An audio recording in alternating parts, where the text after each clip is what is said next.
What if I told you that staying single is not a problem, but a personality strategy? Yeah, I know. Somewhere right now, an ant just dropped her tea. Lost something. Your phone, your mind, your future. The same way they ask, so, when are you fixing that broken fan? Not the crying with ice cream at 2 a.m. version, the real one, the human one. Let's start with a simple truth. Many people who stay single aren't lonely, they're selective. Their brain works like this. If it's peaceful alone, why ruin it with chaos? Confusing signals. Arguments over absolutely nothing. And their mind went, yeah, I'm good. They don't avoid love. They avoid nonsense. Another big reason. They value mental peace more than social pressure. Some people feel more stressed in relationships than outside them. Their brain associates relationships with overthinking, emotional exhaustion. So staying single becomes a form of self-care. Cheaper than therapy, no subscription required. Now here's something funny. People who stay single are often very comfortable with themselves. Their inner voice is loud, and they're not scared of it. That's actually rare. Psychologically, this shows high self-awareness and what they absolutely don't want.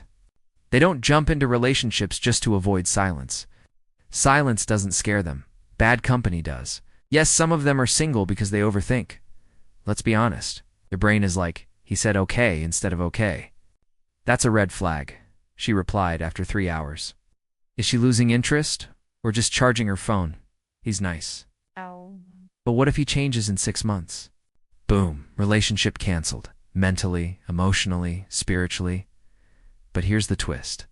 Their brain wants clarity, safety, and depth, not guessing games. Another common trait, they don't like being dependent.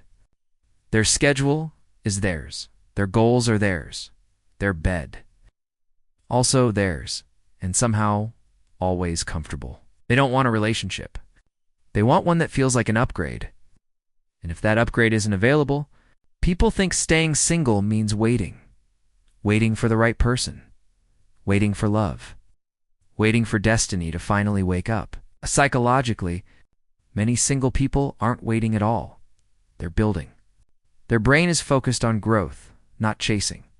If love comes along, great. If not, life still moves forward. That's why they're careful. They know once they attach hard. So they don't give access easily. Think of them like a phone with a very strong password. Not impossible to unlock, just protected. Also, let's clear this up. Staying single doesn't mean anti-love. It means anti-settling. They'd rather be alone than feel alone in a relationship. That mindset scares people who jump into relationships just to avoid being alone. Here's the funny part. Single people are often the best relationship advisors. They'll give you deep advice, emotional clarity, perfect solutions, and go back to being single like anyway. Good luck.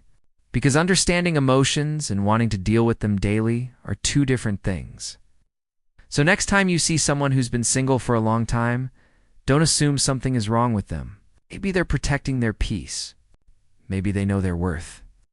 Maybe they just don't want to argue about why are you quiet after a long day. Staying single is not a failure of love. Sometimes it's a sign of emotional intelligence. And who knows? The people who stay single the longest often love the hardest when they finally choose someone worth choosing.